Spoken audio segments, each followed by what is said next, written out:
Welcome to the We Are VIP podcast. Each week, your host, Casey Hasten, Director of Recruiting at VIP, will bring you valuable insights from thought leaders, introduce you to incredible companies, and bring you tips for landing your dream job from our team of executive recruiters at VIP. And now, Casey Hasten. Welcome to the We Are VIP podcast, a podcast devoted to adding value to your career or candidate search, brought to you by VIP. I'm your host, Casey Hasten. I'm an executive recruiter, director of recruiting with VIP, and your all-around hiring guru. And I have a really special guest today, and I know I say that almost every week, but this guest is one that when I decided we were going to bring him on, I was like, why have I not done this before now? Because I've been going to his meetings for so long. And so today I'd like to welcome Randy Mayeux, founder of the First Friday Book Synopsis. Since April 1998, Randy has been one half of the First Friday Book Synopsis team. He now presents 2 synopses each month, 25 plus years and counting.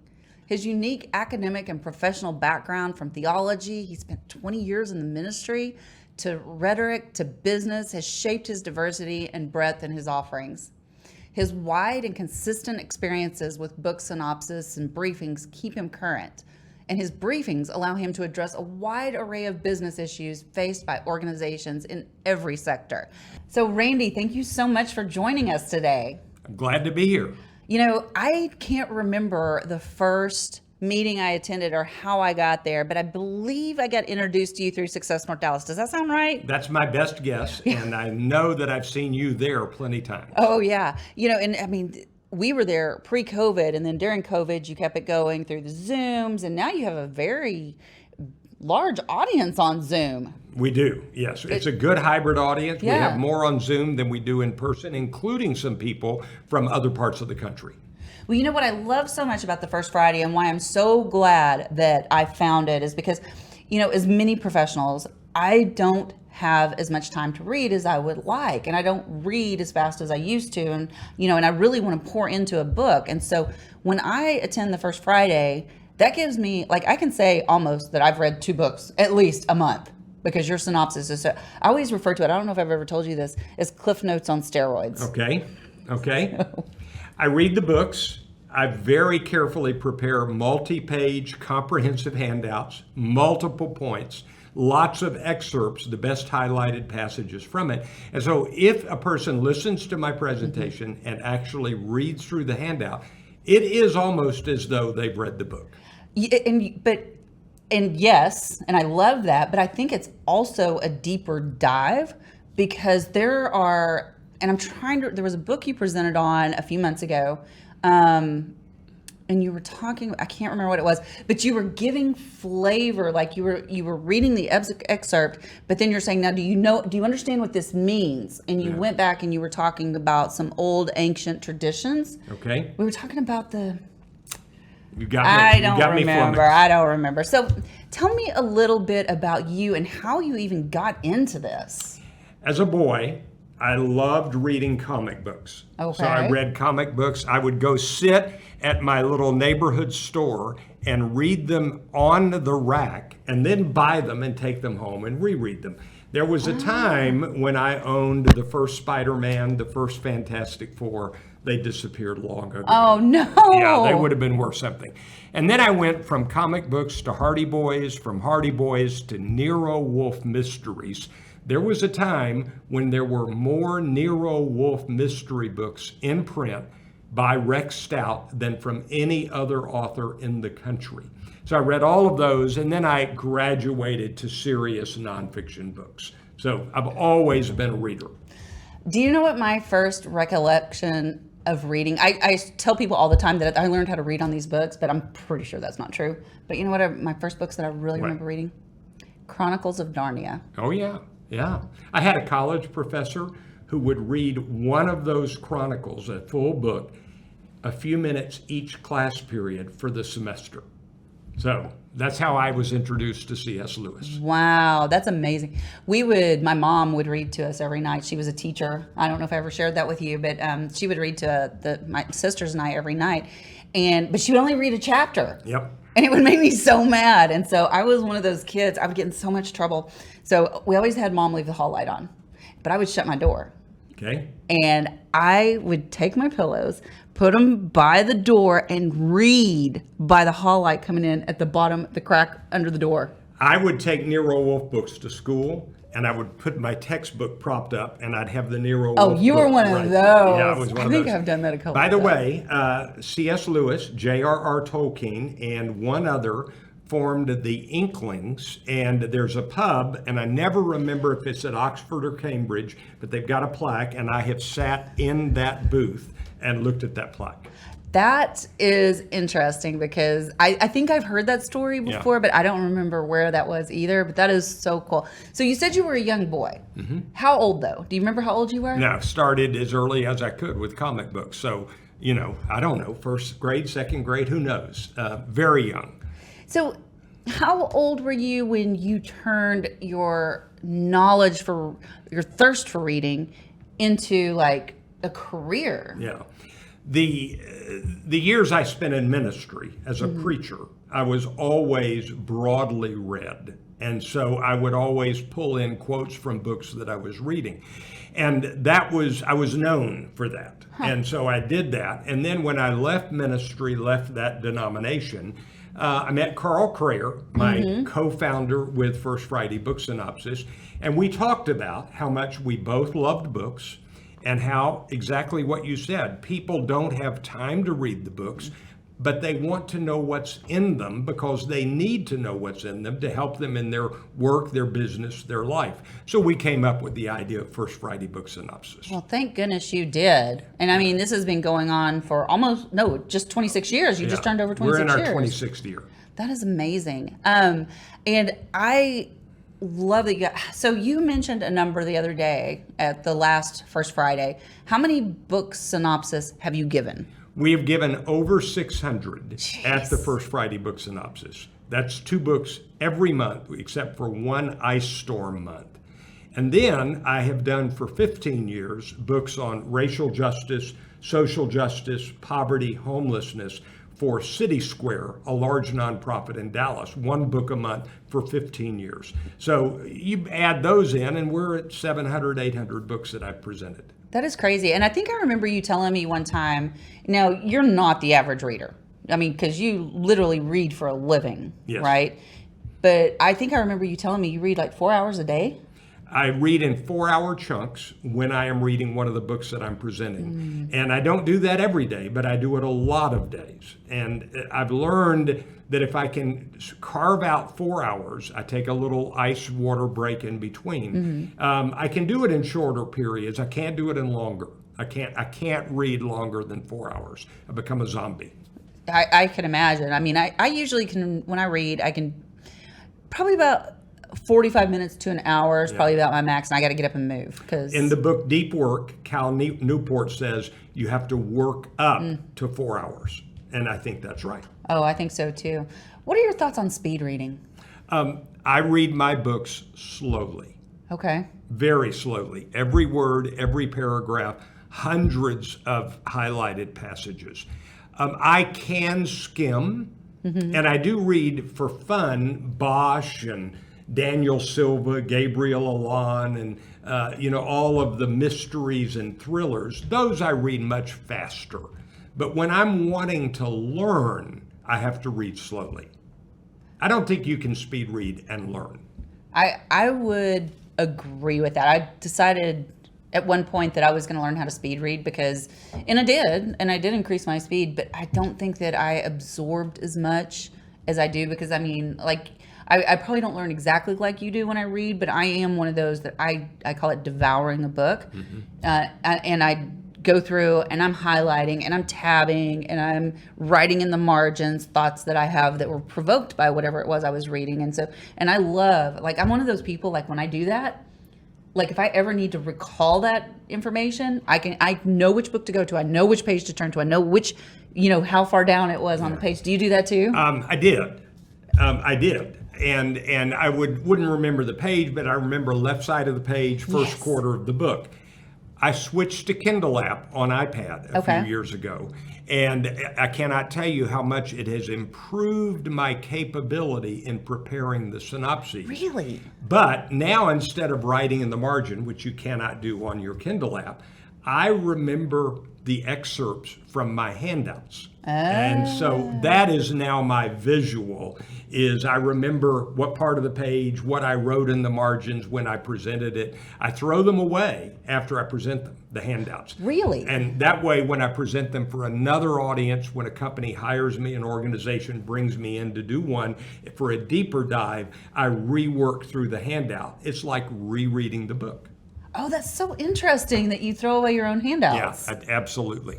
Do you, okay, so let's say you're presenting on, you presented on Building a Second Brain, which was probably one of my favorite books that you've ever presented on. Yeah, that one was really good. Highly recommend people read that because there's so much automation that we can do. Habit stacking, Atomic Habits is another great one that you can read about that. But it was so interesting, and I totally forgot where I was going with that, but why was I talking about building a second I was brain? throwing away the handout.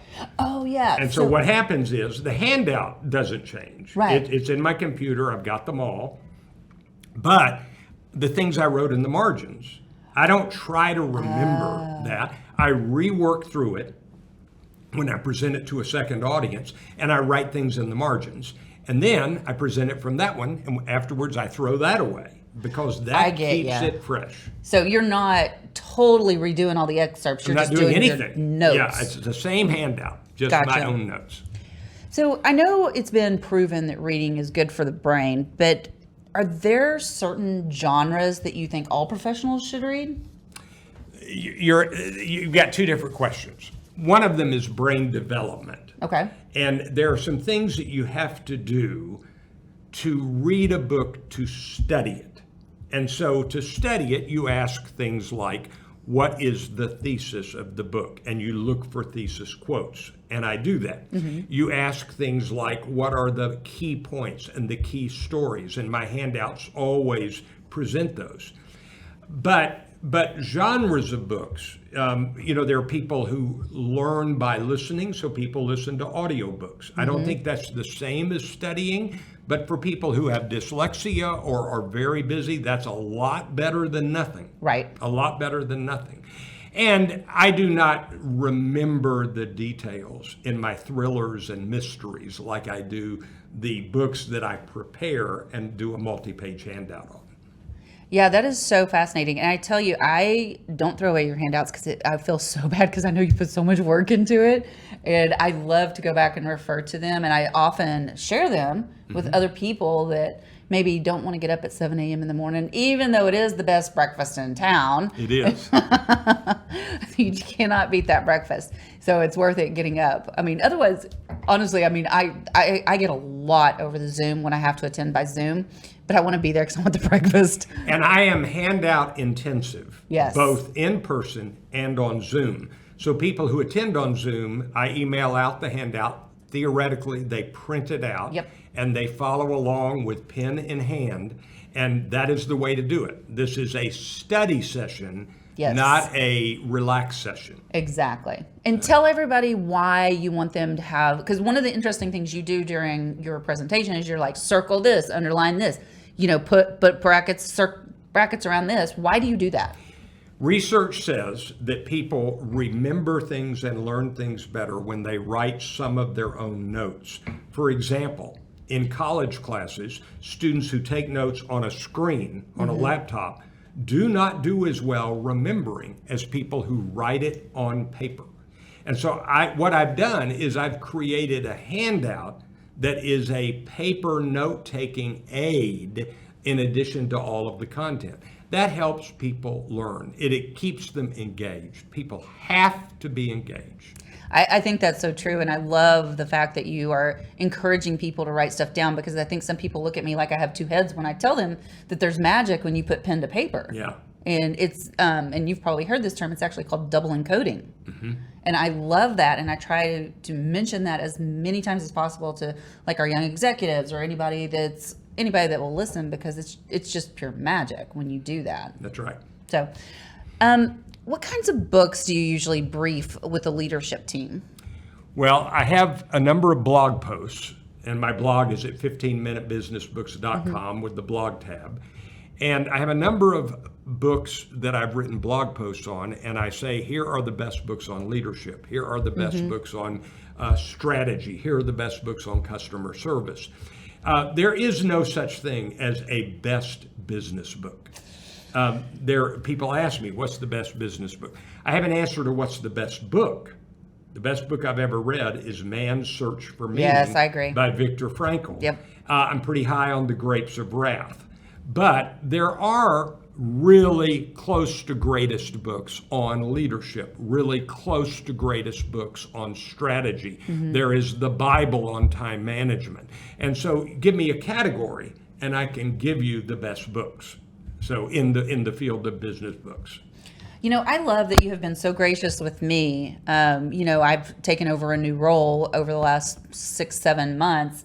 And I love that you come up and you pose these questions to me, and then you recommend and you will send me little, some of the sessions that you've done before the synopsis based on the answer to my question. And I don't think I've ever really truly told you thank you for that, but I really do appreciate it. You're welcome. And I want to also bring up the fact that you have a new, is it called the Lifelong Learning Academy? Academy of Lifelong Learning.com. So tell us a little bit about that. It simply every synopsis we do, we make an audio recording, and then we sell the audio recording and the handout. So people who cannot be there for the Zoom or in person can download them and get them.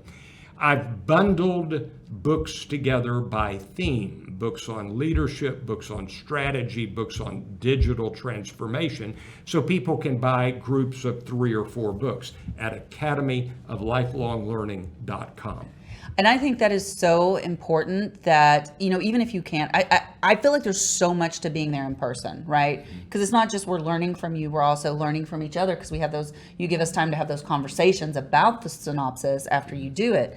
But if you can't do that, maybe you don't live in Dallas, or, you just can't make that 7 a.m. meeting in the morning. Now you don't get to complain about that, because you are the host of the other 7 a.m. meeting in town. So exactly, but it's so funny whenever I'm inviting people to either of the meetings, I either get a okay or I get a Yeah. And let me back up a minute. Okay. One of the things to learn is that people who lead companies read books and learn from them.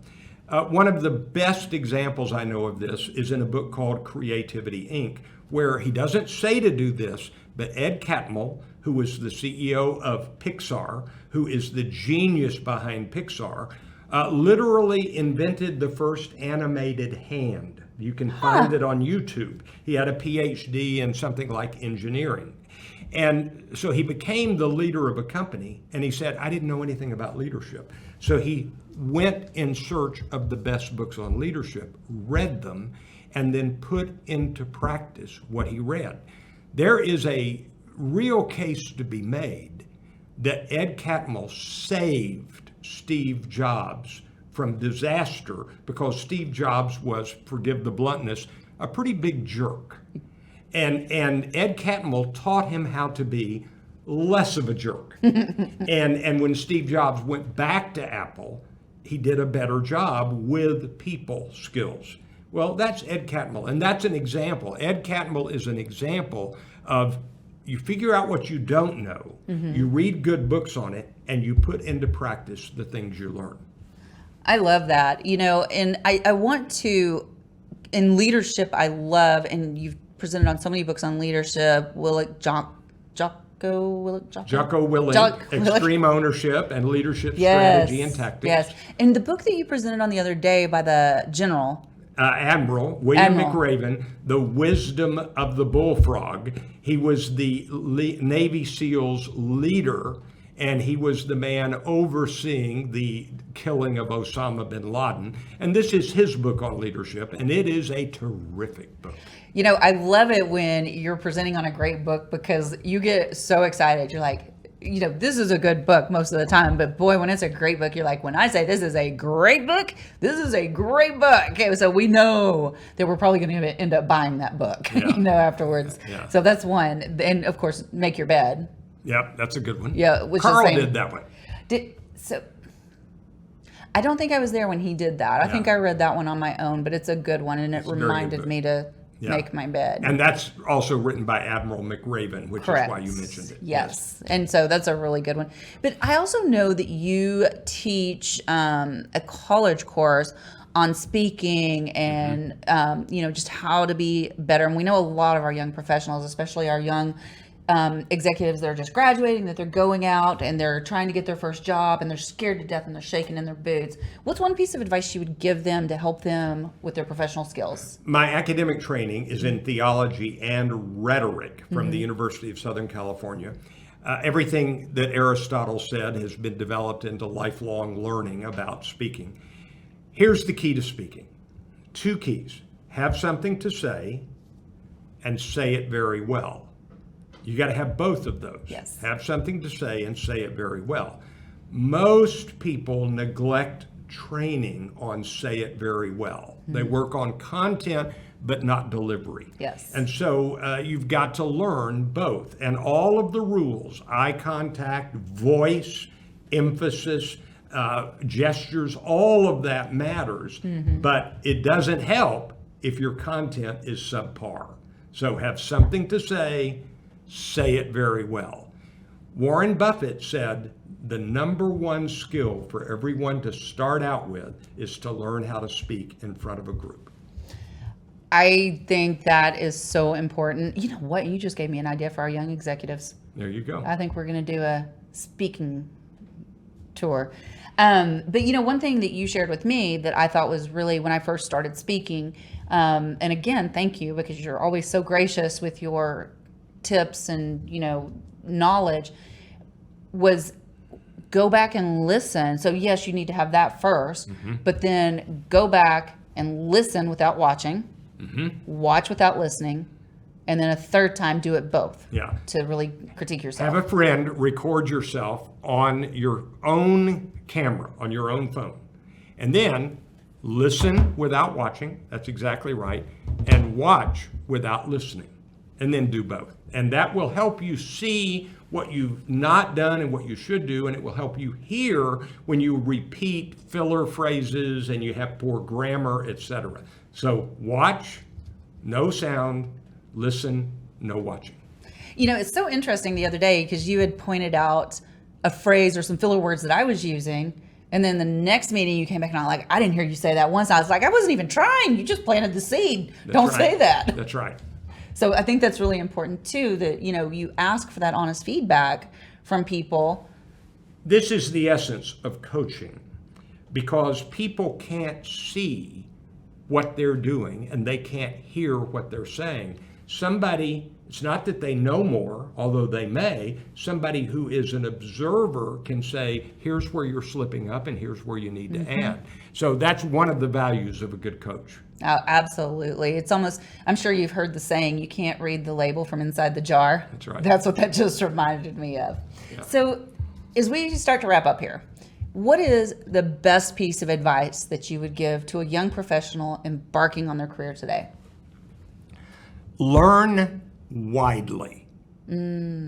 Start with that. I mean, admittedly, if you know how to do computer code and you're going to work in computer code, good.